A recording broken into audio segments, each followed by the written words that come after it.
Well, as we talk about the foundation, you can still hear Isaac in the background. He's calling for his dad, Dada.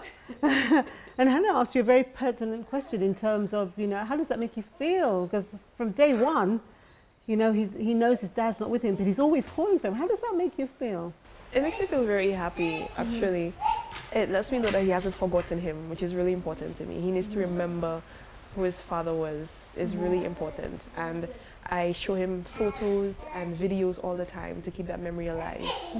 And he knows that he can still see his father in him.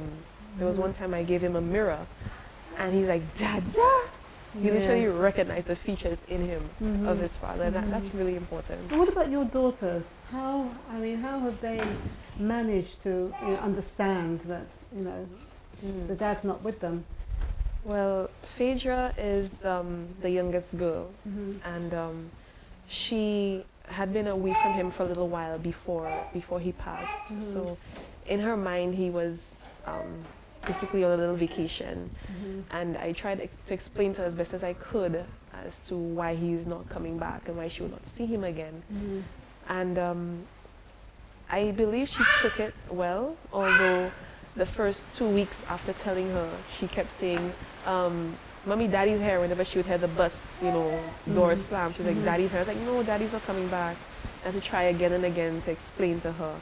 But as of recent, I noticed she's not really asking about him too much because she's understood that he's not coming back. She's even made reference to, Daddy's on the beach, Daddy's with Jesus, Daddy's sleeping with Jesus, which is how I described it to her. So that, I believe, has comforted her to the point where she's not expecting to see him again. Alison is the eldest girl, and well, she's a very knowledgeable child, so she's aware of what's happening. She has been coping with the news quite well, and I'm not too worried about her. She's doing fine.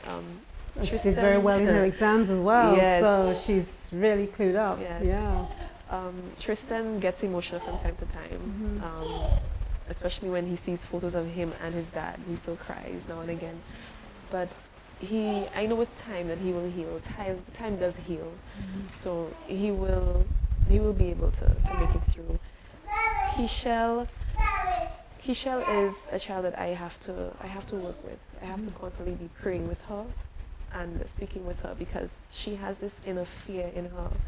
Even as she's home now, she still looks over her shoulder. What if I see Daddy? Or what if I see, she doesn't want to stay in a room on her own. She has this whole thing about Daddy's presence, that's still very fresh in her mind.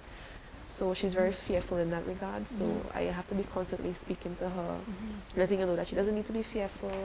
Mommy's here with you, and, How old are all the children? Okay, well, Alison is 11, Tristan is 10, Kishel is 7, Phaedra is 4, and Isaac, as of Friday, turned 1 year. Gosh, wow. Yes. Wow. Because I remember when the last time we all were together, Isaac was turning 7 months. Yes. Yeah. Oh, yeah. amazing. So he's a year now. That's amazing. So tell us a bit more about the foundation. Okay.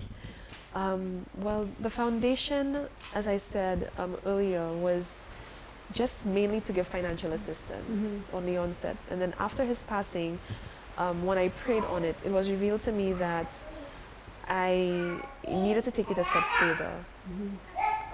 People don't just need money. And what I felt it needed, or what, God revealed to me that it needed, was something that would touch people on a spiritual level. Because in truth and in fact, when persons are sick or when they're ill or they learn that they're ill, the first thing they think about is God. For some reason, they tend to find, why is this happening to me? And this question is always, or almost always, directed at God. Why is this happening?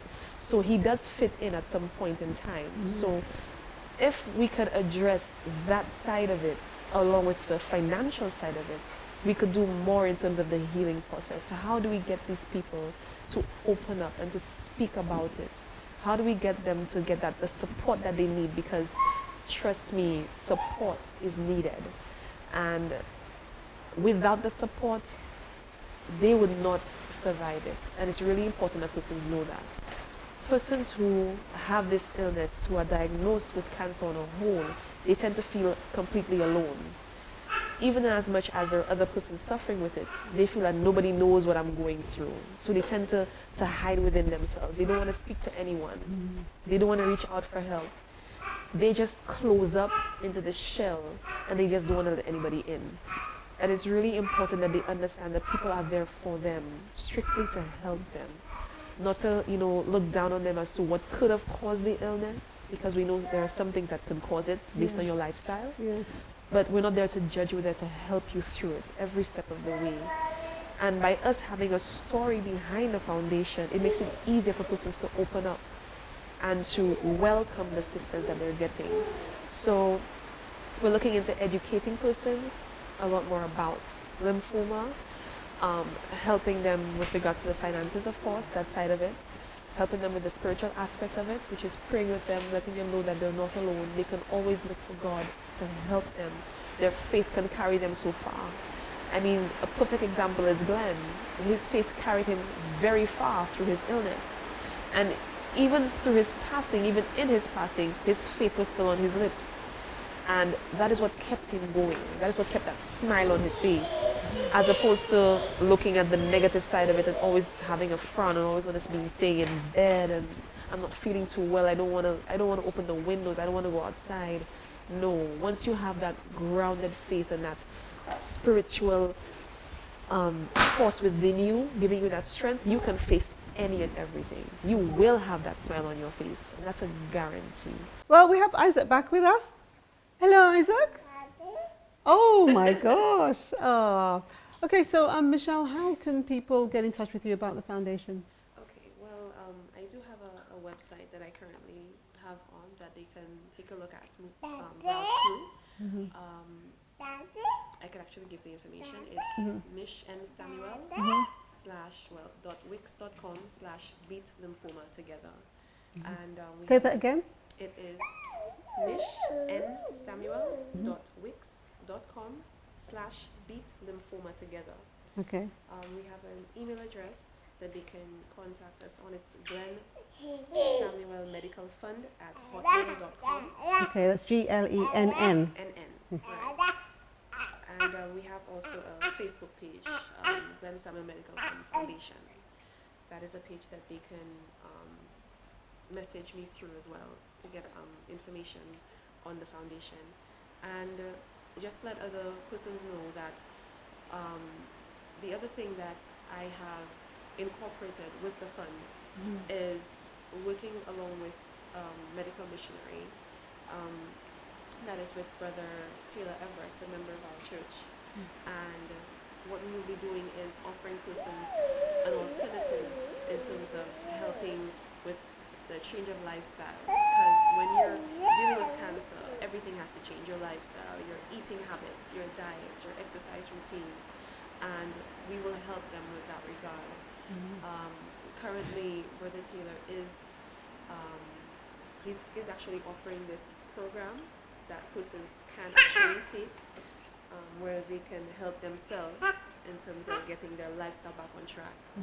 I will be also providing that information so persons can contact him as to what this program is about, but it's really about lifestyle change.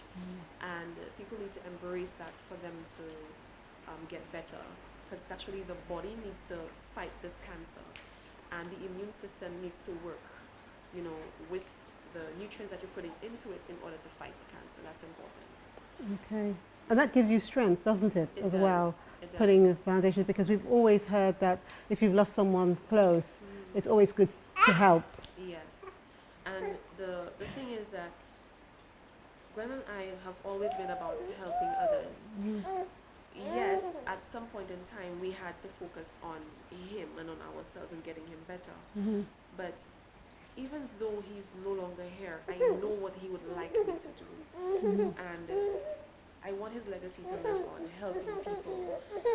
Other persons are battling this disease. A lot of persons don't even know how common it is. As a matter of fact, in a period of 1 or 2 months, 4 persons passed away from this very same disease. It is quite common. So persons can always contact us to get to more information about the disease, how they can cope, and to let them know that they're not alone. Oh, thank you, Michelle. But when we come back, we're going to talk about lessons learned and what perhaps Michelle and Glenn would have done differently. Let's see if that will help you. I know it helps me when I think about things like that because we've all been through similar situations. So stay with us. We'll be right back.